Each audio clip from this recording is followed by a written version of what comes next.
save us. They can't tame us. Don't give them a reason to take us. Time is now, no time to wait up. Keep it raw, uncut, sit down. Yo, what's going on? Welcome to the podcast that creates uncut conversations for the culture. Welcome to the Real, Raw, and Uncut podcast. I'm your host, Real. I'm just letting this know this is a Patreon only episode. So if you're not subscribed, you will not hear this episode. Shout out to the first person who subscribed to the Patreon, my wife, Maritza Fernandez. Shout out. She put that $5 on to support, and $5 is all it takes if you want to hear episodes that I've put up in the past. I have a lot that I put up just recently. I have episodes coming out in the future, and this will be on the Patreon side, like I said. So we're about to get into it. So welcome my guests, family, all the way down on the south side of the country. He's on the south side by the water where it's real hot and muggy every day. So welcome, Mr. Rich. What's going on? How's it going, man? I'm chilling, man. Another day, another grind. I feel you. What's the weather like down there right now? Rainy. I truly hope that this Wi-Fi stays up, but other than that, it's a little muggy and it's raining outside heavy. Yeah, it's raining right now too. It's been this weather's been weird. It was like 90 early in the week. Now it's like 65. So it's crazy right now. It's the type of weather that old people warned you about. Like it get hot, then it get cold. You get sick in this type of weather. Yeah, we didn't believe them though. Yeah. Now we there. Yeah, facts. So the point of the Patreon is to separate it to be a little bit different than what I do on my regular episodes. So this is the first one, and I'm actually that's just Patreon only. So this is almost like a pilot. So we just gonna go off the top and we're just gonna talk about some things. But the one thing I wanted to talk about, because this has been on my timeline probably all weekend since it happened, was New York Giant quarterback Jackson Dart being at a Trump rally. And I don't really like to dive into politics too much, but we're going to talk about it today. So look, you might be offended. I'm going to tell you right now, if you get offended by some of the stuff we say, this might not be the podcast for you. But the whole point of Real, Raw, and Uncut is to have these uncut conversations. So this is what we're going to do. So before we get into it, I'm going to play the clip. And ironically, I actually got this off of Abdul Carter's X page, and we're going to talk about that because he has something to say pertaining to this. So we're going to get into this, and then we're going to figure this out, and then we're going to talk about it. So let me pull this up. Let me get it going, and then we're going to get into it.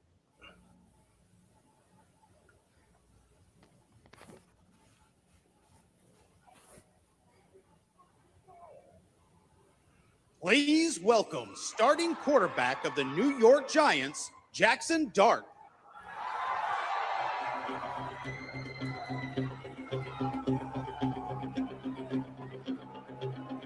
First of all, I'm sorry. This is hilarious. Why do they have I have the tie in the background? Exactly.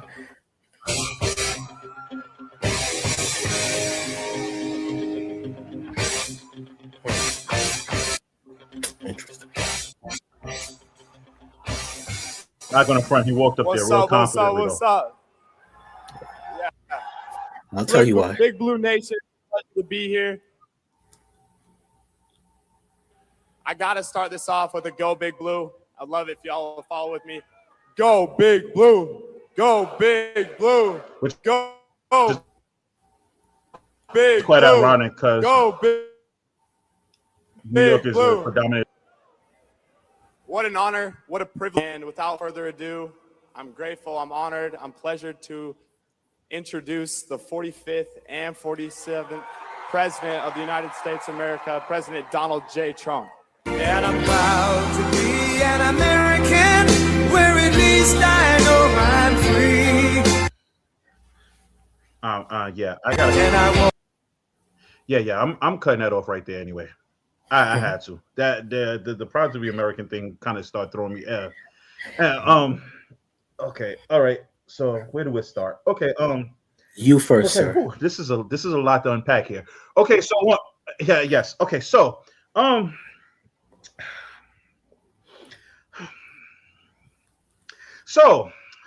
okay, I want to start this off first. I want to preface this off first by saying your political affiliation is your political affiliation. I don't care who you support. But as a fan, and look, I got to say this too. I got to say this. I am a San Francisco 49er fan, and I am well aware that one of my top players on that team is a Trump supporter, a MAGA fan. And I'm not particularly proud of that either. But, you know, I've been a 49er fan since I was like 7.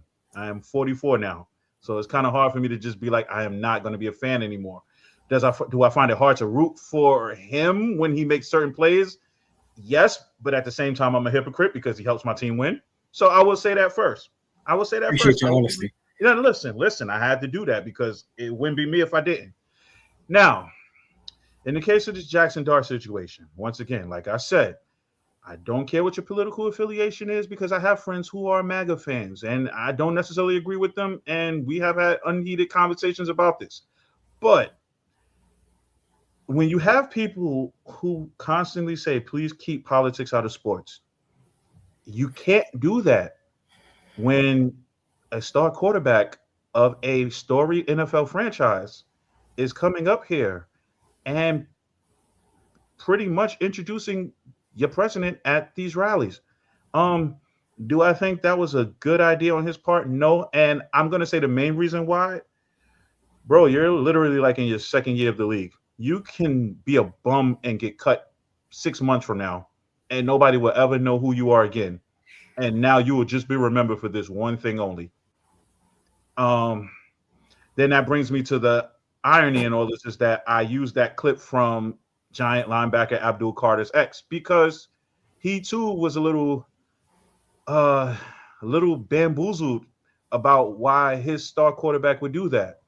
Now, all through my ex timeline yesterday, as we're recording this on a Sunday, what day is this? Yo, I'm so off. Okay, so we're recording this on a Sunday, May 24th. So all through my timeline this weekend, I've literally been seeing people say, oh my God, like, why is he complaining for? Why are you calling him out publicly? And I've had comments that say, well, if he can endorse a president publicly, why can't he be publicly criticized for it? And that is the total honest truth. Teammates, I don't know if they're going to figure it out. They won't. I mean, he posted something yesterday, said that they're all good. I don't know why people running with the narratives, but bro, you put it out there to begin with.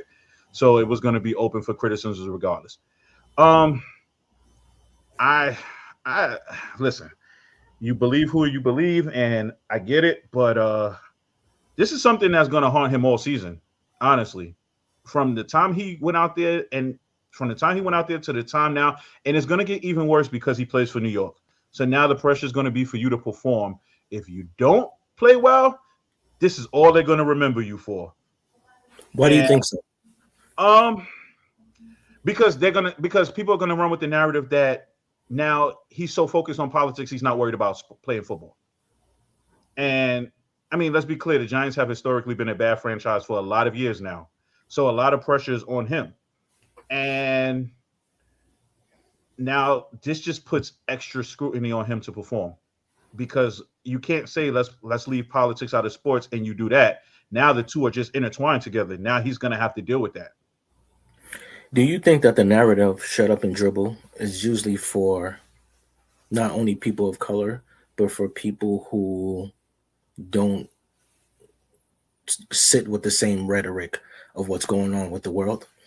No, because shut up and dribble was used for when LeBron decided to speak out. And I'm not a big LeBron fan at all. Anybody could tell you I am a Jordan fan through and through. I don't like LeBron like that. But at least he used his platform to speak out about things when he's not particularly happy about what's going on. And that's where the whole shut up and dribble came from. Okay. Now, you're not hearing anybody say shut up and throw the football. But that's what I was saying. Yeah, because this was a big deal. Wait, hold on real quick. Let me get it. Because what is the difference between him having a political affiliation and standing up for what he believes in and Colin Kaepernick standing up for what he believed in? Because it was against what the American public liked. Okay. Also, he was a person of color. Because if Colin Kaepernick was a person who loved Trump, he would have been all right. But he stood up for something that's against what people think is the norm. Because even when, well, not to go on a tangent, even when Colin Kaepernick was talking about what he was talking about, he was making sense. It just wasn't making sense to the people who don't have to know about that struggle. And that was the issue, because they weren't going through the struggle that people of color were going through. They were like, nah, we don't get it. And even the fact that when he was told to kneel, he was told by a person who was in the services to kneel, because he used to sit. The person told him he could kneel. That's the thing that people don't understand, but I don't want to go on a tangent about that. When I asked you, why would you think that it would be an issue for Jackson Dart? It was simple, because he's a white man and he's supporting Trump. So even if he's doing bad, the Giants are Trump supporters, if I'm correct. I could be wrong, but I'm pretty sure that they're Trump supporters. And not only that, the Giants have a long history of only really having white quarterbacks. If I'm correct, Geno was the first black quarterback that they had that started, and they only did it out of spite to Eli. So they have a thing that they've been doing. I said, and this is something else, I said two things. One, when it was time to get Caleb, you remember when Caleb came out, like I think 2 years ago? I said that even if they had the first pick, the Giants would have never picked him because he's black. And people went off. They was like, why would you say that? I said they have a history of not wanting to pick black quarterbacks. So all of a sudden they started winning, and then their chances of getting him dwindled. This is a known fact. But when I say it, it's like, oh, you're a conspiracy theory. But no, when you have facts to follow up what you're saying, it shows. So once again, when it comes to Jackson Dart, he came out there so comfortable because that's his people. Because like you said, even if he never throws another football or he becomes a bum, he's going to be backed up by big governments. Contracts that we'll never know about. And when I say by contracts, I mean government contracts, real money, wealth. He's going to be taken care of. This sports money, I don't know if we're allowed to curse on here, so I'm not going to say nothing too crazy. Patreon, do whatever the fuck you want. All right, fair enough, good sir. that sports money is nigga dream money. That's nigga dream money, because somebody once told Shaq, you're rich. The man who pays you is wealthy. Same thing goes for Jackson Dart. You're rich, but the man who pays you, he has real affiliations. And that's what Jackson Dart is probably doing. Who's to say that somebody from the Giants didn't tell him to go do that anyway? That's true. That's Because true. once again, like you said, when it comes to politics, this is probably the only platform I will actually really talk about this. Not even on my own platform I will talk about this, because my personal belief when it comes to politics is one lion against the other lion trying to convince you that they're not lying. That's my personal belief on politics, because politics from the middleman standpoint, like you and I, or the poor man standpoint, is they think they're making a change, but in hindsight, they're really making a change for the higher ups, so that they don't have to continue to pay these amounts of taxes. Because we already know that, once again, I don't want to go on a super tangent, but the original form of taxes was for the rich. So why are the people who make way less money getting taxed like we make money like them? So back to the hand. That's what I truly feel when it comes to Jackson Dart. He's secured now. He secured his spot. So even if he's a bum, he's going to be all right. He's definitely going to be all right, because now the powers that be, we don't know behind the scenes that they pat him on the back. Attaboy, man, you did well. Because like you said, I'm not too keen on like red state or blue states. I don't know which one New York is. However, New York pretty much has a lot of Republicans in it. However, what they showed the most of is Democratic people, the poor people and stuff like that. So that's what I truly believe when it comes to that even if he didn't feel like doing it, there was a part of him that was like, all right, he has to play the game. Truly believe that. Go ahead. No, and so I read something, or I'm gonna read something that the rapper Fly said yesterday about Jackson Dart. So he goes, Go ahead. and I want you to elaborate on what he means by this after I say it. So he goes, "Dear Jackson Dart, I don't have a problem with who you like or support. Just live in your truth, my boy, and stop doing what a lot of y'all do. Use the culture to appear cool, but your values and beliefs be totally opposite. Stop being conveniently cool." So I want you to explain to people what Plies meant by that. I think, what's the new terminology that they use? Grifting? Mm-hmm. It's the grifting. Like, he wants to be a witter when he's throwing the football. He, probably doing his little hand signals. But then when he's off the field, he's like, oh my God, I can't believe I dealt with that. You know, you have to play the part so that you can be protected by your teammates. And by teammates, we know that most of these guys who play this are people of color, which is why Abdul Carter said what he said. He thought it was AI because he's like, nah, I probably got a handshake with him and everything. Mm-hmm. Guy is doing this. That's why he said it like that. So yeah, he but the thing is, the funny part is that those people, and by those people I mean the people of the mountains, they really don't have to play that game. They don't, because they, for the most part, white people don't really have to learn code switching. We have to acclimate to them for what we've been told our whole life. We got to acclimate. But you see, you know me almost all my life, Terrell. I speak like this. Mm-hmm. This is not a oh, I'm on a Patreon with Terrell and I got to sound intelligent. I sound like this every day. So when I talk to people, this is how I sound. I'm not sounding like that because your name is Trevor, and I'm not sounding like this because your name is Tyrone. That's just how I am. But when it comes to switching up, that's what most people do. And that's why, once again, I don't think that his teammate could believe that it was him. And that's what Plies is saying, because Plies is probably trying to protect his little, I don't want to say little, but he's trying to protect his money too, because he might go to a state where it's like, oh, that's how you felt about Jackson Dart. So that's why he said what he said by using code words, trying to be cool. Because in reality, he really wanted to say, you try to act like a nigga, but we really know where you stand. Mm-hmm.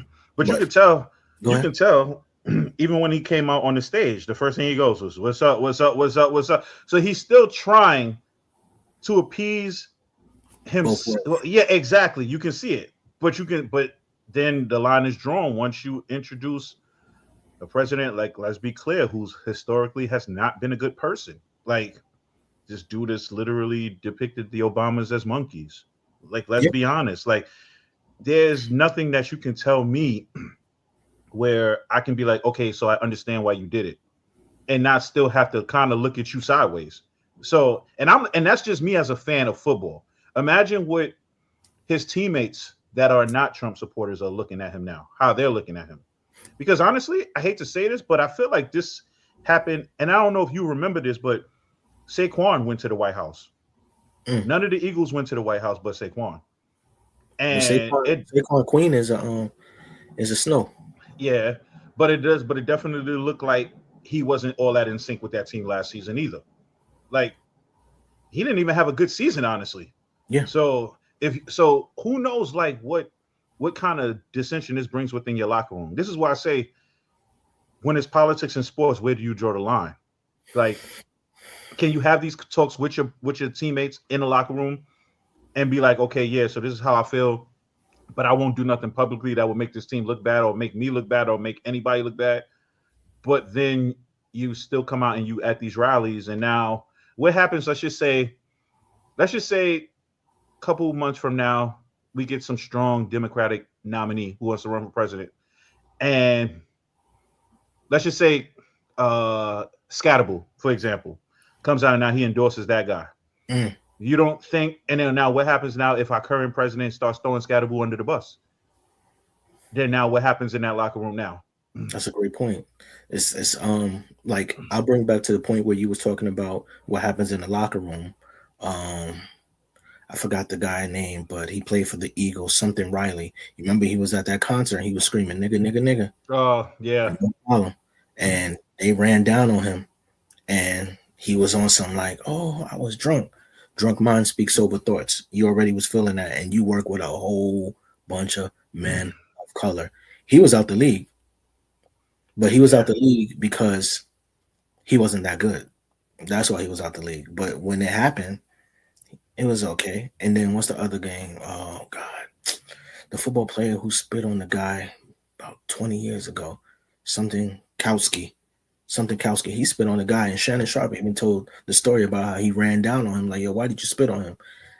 And even then, he still kept the job because he was good. So when it comes to politics and sports, once again, we are in America, land of the free. And I know this is the Patreon, so whoever's going to watch this, they're going to wonder why I put quotations. But you're only as good as what you agree with in America. If you're a free thinker, which you were supposed to be as an American, you're allowed to speak your own thoughts. They don't like that.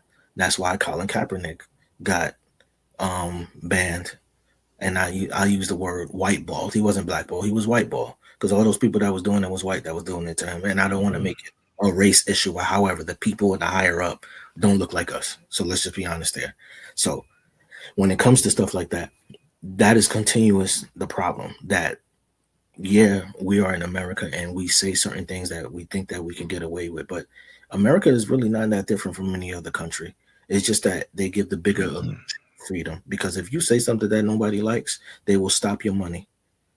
Simple as that. That's what people don't understand. This is all a money game. That's the same reason why Jackson Dart did it. It's a money game.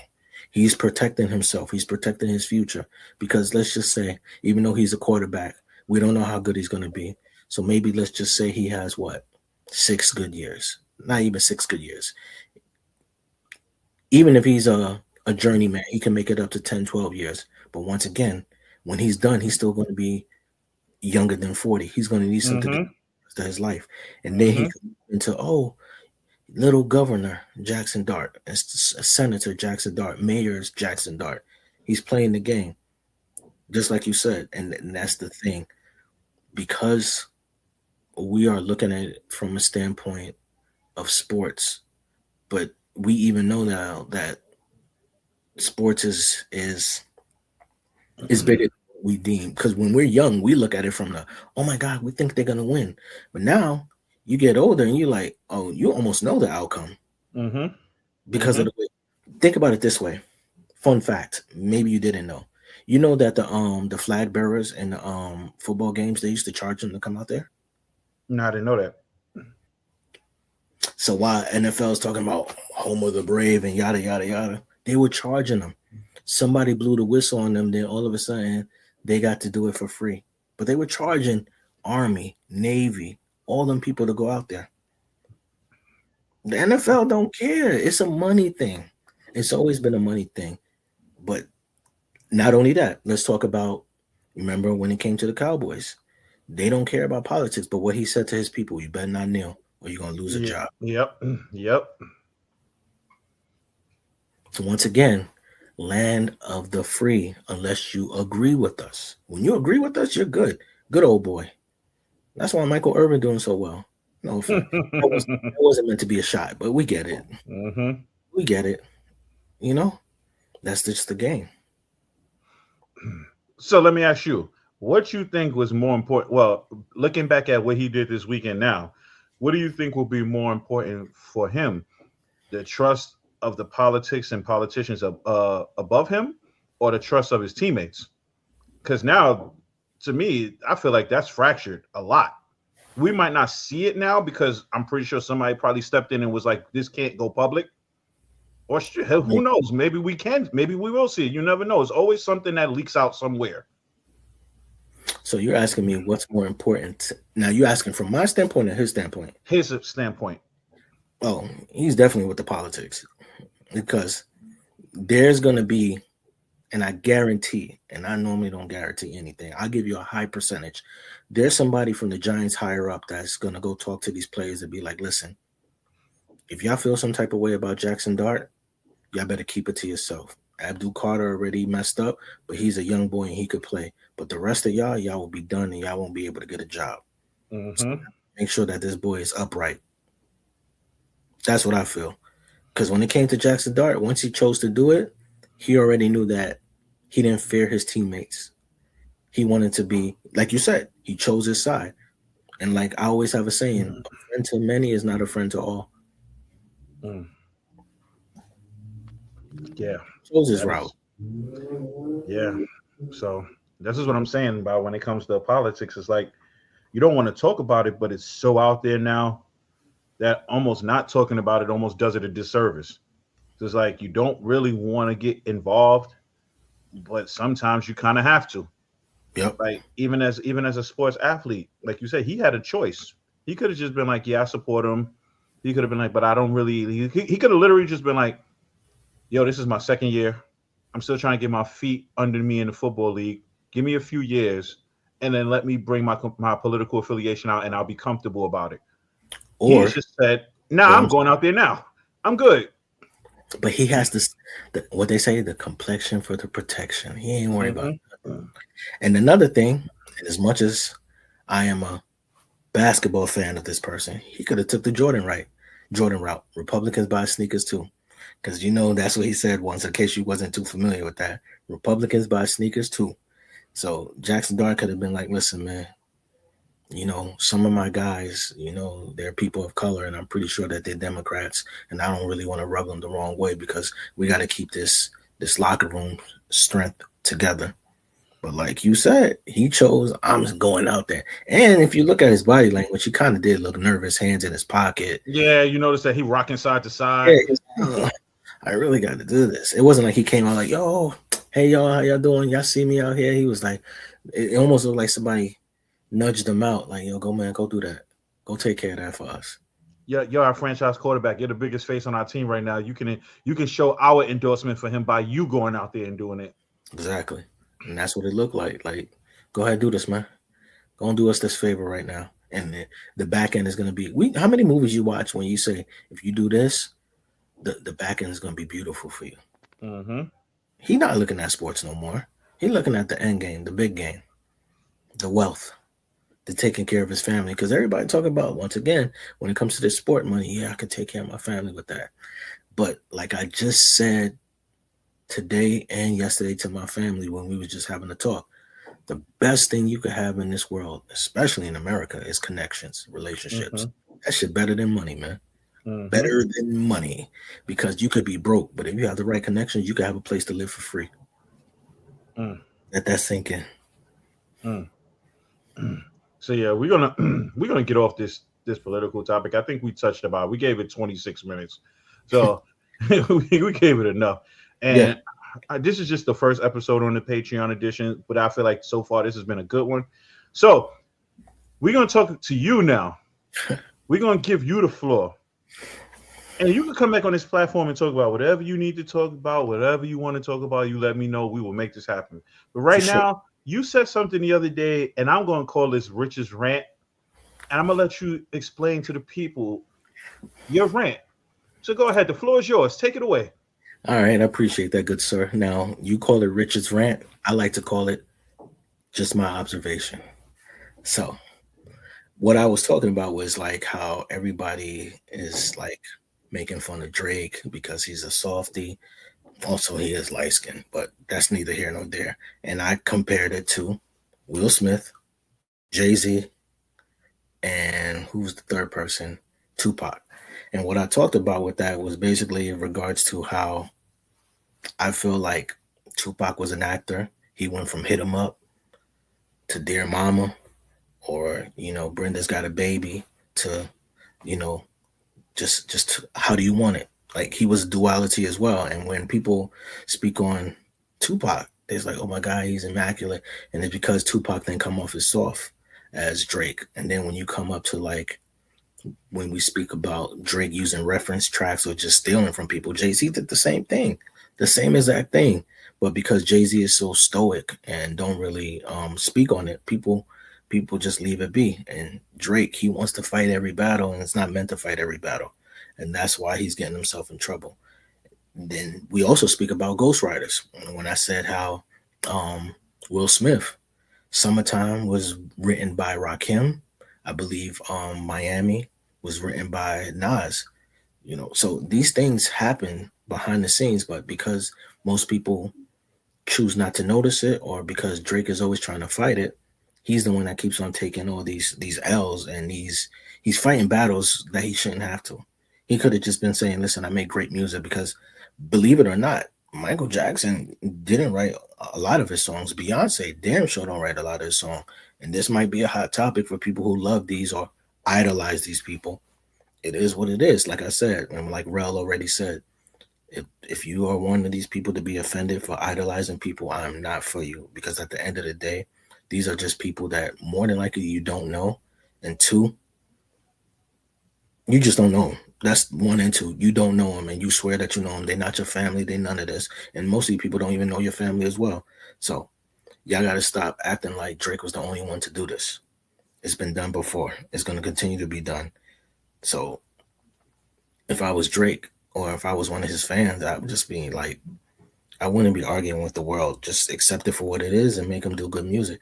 Because if Drake goes back to the melodies, and I know it sounds funny, if he goes back to the melodies, people will be okay with it. It's the tough guy act that people are not feeling.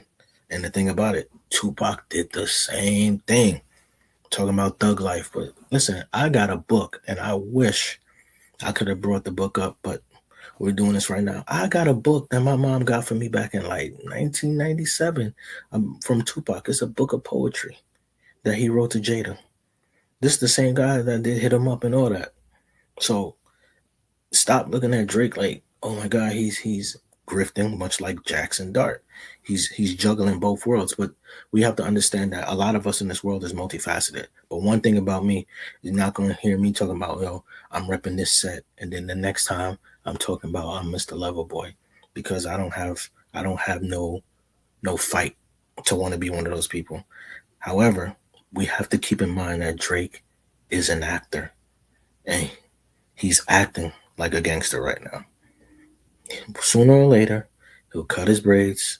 He'll probably get into acting or maybe into politics, and people will forget about this for the most part. But that's my point, and that's how I feel about that. And I guess this is what you would call Rich's rants, or like I like to say, just my observation. Go ahead, Ty. I moved the screen and gave it all to you because I wanted you to have all of that to yourself. I'll say, you know what? I'm gonna try something different. I'm gonna let him have this floor to himself. Yeah, it threw me off for a second. I was like, this is all you look focused, bro. You look focused though. Yeah. But you said something that I was gonna bring up, and you made a point of saying it. Drake is an actor. Yeah. And we know, like, if you're an actor and you've been doing it for a long time, you know how to play the role and make people believe you if you're a good actor. He's not good at being a gangster. No, and I'm one of those who love Drake as a singer. Me I too. prefer Drake the singer over Drake the actor. And that's before Kendrick did the little jokes. See, this we could bounce off too. We don't have to get off so quick, but this is something that we could bounce off as well. It's like, even before Kendrick said, I like Drake with the melodies, I always felt like that about him. Mm-hmm. Some of his best songs is him being melodical. Yeah, Houston, Atlanta, Vegas is a classic. See, now you talking. Ladies, make some noise if you want to be my replacement. See, some people don't know about that. Mm-hmm. We back in the CD days. Yeah, yes. Oh my God, CDs. Come on, MP3 days. We know about that. You know what I'm saying? But listen, if I'm correct, he wrote Unthinkable with Alicia Keys. I think he did. I think he did. Don't quote me on that, but I think he did. But that's a wonderful song. That's what people don't understand. That's a very good song. But I don't know where it changed for him. Somewhere along the lines of, I don't know where he became like gangster rapper. And you know what? I'm gonna tell you where I think it happened. He cares about what you think about him. Yes, he does. He's light skin behavior. But yeah. I do think, one of my favorite persons in the world, Rewind, one of the people that I like as an artist who has light skin behavior and has chocolate skin like me is Wale. That nigga's sensitive too, bro. That nigga's very sensitive. So light skin behavior, I think, is an inner thing.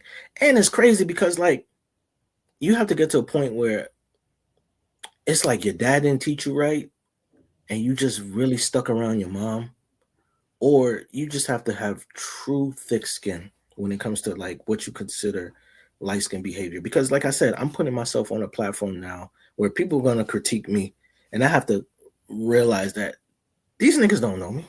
Mm-hmm. These niggas don't know me. And the thing about me, and you know about me, I'm not a troll. I will say what I say to people right to their face. Mm-hmm. If we ever was to talk sports, that's another topic for Mr. Draymond. Like, to me, you are the Randy Brown of the Golden State Warriors. That's another story, man. Brown. You know who Randy Brown is, right? Oh yeah, he played for the Bulls. I know. Yeah, I know. He's the one that when Randy Brown is like Landry Shamet right now. No, he's worse. Randy Brown was the person when Michael won the game in 1996 on Father's Day, and Michael had the ball and he was on the court. Randy Brown's the nigga that jumped on him to hug him. That's what Draymond reminds me. So he knew that because he knew that picture was going to be taken. That's Draymond to me. You're not even Robert Horry. You're not. Because Robert Horry proved that he could go other places. I don't want to go on a tangent, so we're gonna go back to the music. That's what I feel about Drake. I feel like he didn't have that guidance, and he had his mom talk to him, and I don't think that he really learned. Like, listen, people are paying to see you. They paying to hear you be melodic. Even when you remember, because for years, most people was calling him simp. Marvin's Room. Oh yeah. He listened to that. He heard that. He's like, oh man, he a simp. But that's allegedly, that's his real behavior, bro. He really do be backdooring dudes and trying to steal their girl. Oh, I've heard about that too. That's why people don't like him. Drake. Because go ahead, you first. No, I was gonna say Drake was a bully. Well, Drake thought he was a bully, so he got bullied by Kendrick, and his feelings got hurt. And this might be a hot topic, but we on what? Raw Uncut podcast. I'm gonna stand on this. Drake and Jay-Z not too different when it comes to, if you hot, I'm gonna jump on it so I could be hot too, because that's how most people get their number ones, by jumping on somebody else. Because when Juvenile came out with Hot, Jay-Z jumped on it. We didn't need Jay-Z's verse. They really didn't. I'm saying it, and I know I got family that love Jay-Z. We didn't need it. You know what I'm talking about, bro. We didn't need it. And it's the same thing with Drake. Oh, you got a hot song? Let me be on the remix. Versace. I already knew Versace before he got on it.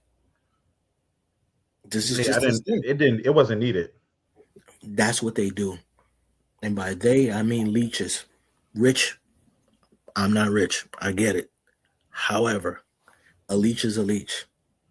And I was going to say something else, but you know what? I'm going to say it anyway. Yeah, I was going to say, come on. There's no such thing as an ethical billionaire for those people who love who they love. You had to screw people over to become a billionaire. Let's just be honest, man. So whoever sees this and they love who they love, or should I say idolize, because we're not supposed to idolize no man. And I'm being dead serious when I say that. Not supposed to idolize no man on this world.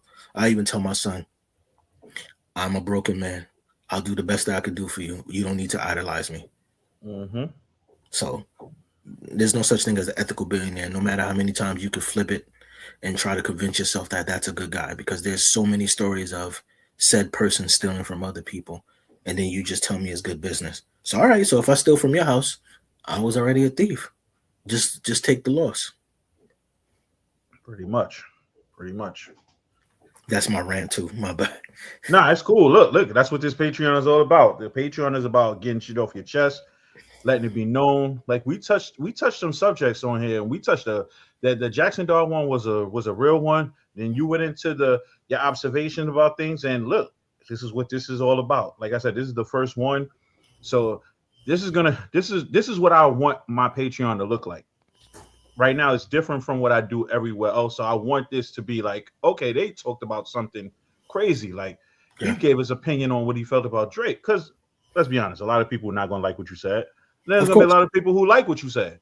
So, and also, there's a thing that, like I heard May say, I'm not worried about affiliations, man. Whatever's meant for me is going to be meant for me, but I'm going to get it the right way. And I'm not getting it through being a sucker and being like, oh, it's okay, because that's another thing, part of my rant. My pet peeve is people who's okay with living with contradiction. I'm the first one to tell you I ain't a perfect person. So I can't always give people relationship advice because I was a knucklehead myself. I'll tell you what I did, but I'm never going to be like, well, I never did that before. And that's the thing that people don't like. That's the thing I don't like, because if you say that a person's a thief, but then because you like this person and he's a thief too, and then your rebuttal is, well, they just didn't do good business. You show me who you are, because that means that if you have a certain enough stature, you're okay with people stealing.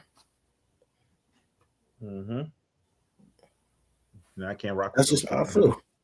So I'm really not a big fan of contradictions, man. Really not. And I try my best not to contradict myself. So I should know. Like I always say, I'm going to hold the mirror to myself. Absolutely. Well, we about to end out this Patreon episode. Rich, man, this was good. I appreciate it, man. Tell these people, give these people one gem that you could drop for them before I drop off. One gem. Okay, I'll do this one. Be true to yourself, but don't be a fraud. That might go over a lot of people's heads, though. Be true to yourself, but don't be a fraud. Don't do it like you're doing it for content, because somebody gonna see you outside and gonna notice that you ain't living the same life that you're talking about. You won't say that with me, because real no. Mm-hmm. I am who I am, who I am. That's a fact. That's a fact. Before we get off, Yes, sir. let's shout out that nice shirt you got on over there. You know, 2920. Did you already see it? yeah, You know? yeah, that's a beautiful shirt. That's what Custom we made, call you're Yeah, that is literally like one of one. of one. That is actually one of one. Yes, sir. So, if anybody wants to get a shirt like that, anybody wants to get a hat, anybody wants to get a sweatsuit, simply just go on 2920apparel.com. We got all your needs there. If you can't find what you're looking for there, hit us up on the email. That's apparel2920@gmail.com. And I also want to add to that Go ahead. this wasn't planned. This is something I did from the heart. Ty know me. For the most part, I don't even rock logos. So for me to rock this, I'm telling you that I represent this brand. I appreciate that. And we're gonna be back with another episode on the Patreon. We're gonna touch some topics. The whole point of this Patreon, like I said, is just to create uncut conversations for the culture. So we definitely gonna touch on some things. We're gonna get real personal. We're gonna get in depth. We're gonna have more guests too. We're gonna bring up. I think it's time we have to bring the family on, right? I think we gotta bring the family on. What we call it, the Four Horsemen. Yeah, we've been that way forever. I think that conversation is long overdue, and that has to only be a Patreon. That can't be a regular one. That's got to be a Patreon only. So, appreciate you though, and once again, everybody, thank you for joining this Patreon only episode. You can only listen to this and watch this if you subscribe. Patreon.com/2920TV. Remember, I'm gonna have Rel put my IG on there. Sorry for undercutting you. So I'm having put my IG so y'all can see my observations. Yeah, absolutely, because those are hilarious. So make sure you guys go tune into that. I'm gonna put it on it, and make sure everybody tune in. Everybody take care. Keep it raw, uncut, sit down, talk it out, come together, we as men, don't have to shoot it out.